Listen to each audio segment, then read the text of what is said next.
No alto dos postes da Avenida Integração, em Vitória da Conquista, o vento anuncia: a data cívica mais importante do país está próxima. Nas escolas da cidade, últimos ajustes para o tão esperado desfile da Independência, instrumentos, repertórios e coreografias.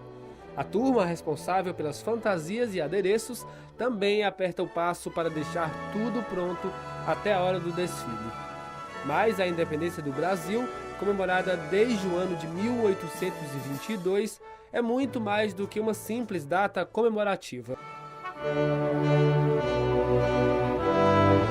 O 7 de setembro, por exemplo, de 1822, foi uma data que, depois de algum tempo, de alguns anos, é que foi instituído como feriado nacional. Mas na época, então, quando a gente fala independência do Brasil, 7 de setembro, normalmente os estudantes e as pessoas de uma maneira geral relacionam aquele quadro de Pedro Américo, né, que mostra Dom Pedro num cavalo branco, né, numa postura bastante, né, de altivez, declarando independência e morte. Mas na prática isso não aconteceu desse modo, né? Quer dizer, existe toda uma construção de uma imagem de um Dom Pedro, né, de um herói nacional, de uma data, né, que precisa ser comemorada, precisa ser relembrada, né, pela população, porque é uma data que de algum modo assinala, digamos assim, o surgimento dessa nação brasileira. Mas na prática existe uma complexidade maior, né, existe um conflito maior, existem tensões que estão colocadas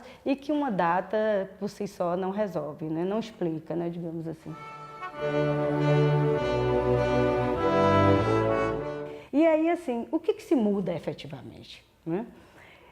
Existe um debate entre os estudiosos sobre o tema. Primeiro que, se você considera que o Brasil, enquanto colônia, era escravista, né, porque os escravos, que de fato eram a base, né, constituíram a base do trabalho e da produção da riqueza, né, dessa colônia, era monocultor, né, era latifundiário, né, ou seja, você tinha uma classe de proprietários de escravos, de terras, de gado, né, que tinham seus privilégios, e aí eu estou dizendo não somente dos portugueses, dos colonos, mas de indivíduos que também, né, nasceram aqui, descendentes desses portugueses europeus, e que vão querer, evidentemente, garantir a continuidade dos seus privilégios.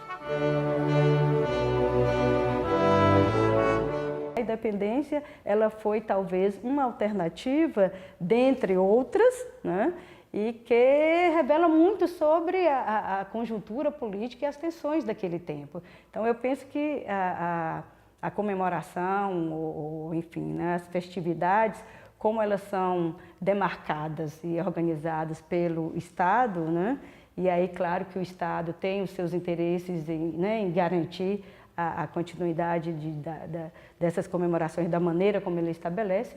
Infelizmente, a gente perde de vista, né, esse contexto mais amplo e essa discussão mais aprofundada que precisa ser feita. Aí a gente precisa encontrar outros canais, e acho que talvez esse aqui seja uma boa oportunidade, pelo menos para, né, refletir um pouco e pensar que, na verdade, as coisas elas são mais complexas do que, às vezes, os livros de história ou a história oficial, né, que muitas vezes, infelizmente, ainda perpassa, nos ensina.